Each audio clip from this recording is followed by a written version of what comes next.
அப்பா காலைல அவன் ஸ்கூலுக்கே வர்றதில்லப்பா. எப்போ பார்த்தாலும் ஸ்கூலுக்கு லேட்டாக வர்றான். கேட்டால் ரீசன் ஏதாவது சொல்லிகிட்டே இருக்கான். ரீசனுக்கும் அவன் சொல்கிறதுக்கும் ஒத்தே போக மாட்டேதுப்பா.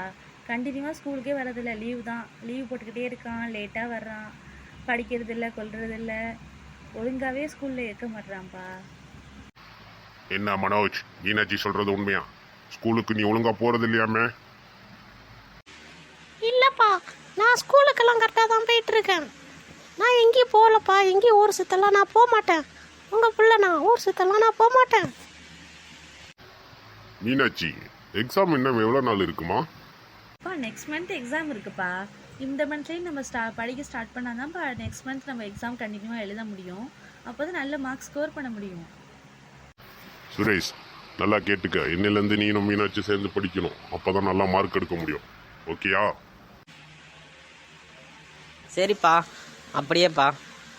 நான் இன்னிலேருந்து நல்லா படிக்கிறேன்ப்பா, எங்கேயும் போக மாட்டேன்ப்பா. நல்லா படித்து நல்லா மார்க் எடுக்கிறேன்ப்பா. சரி, எல்லாரும் போங்க, கிளாஸுக்கு போங்க. கிளாஸ் பெல் அடிச்சிரும். ஓகேயா? போங்க. அப்பா நாங்கள் போயிட்டு வரோம்ப்பா. ஜாயின் பண்ணி படிப்போம், நல்லா நல்லா மார்க்கு ஸ்கோர் பண்ணுவோம். நீங்கள் ஒன்றும் ஃபீல் பண்ணாதீங்க. நீங்கள் ஒரி பண்ணாமல் கேர்ஃபுல்லாக வீட்டுக்கு போங்க.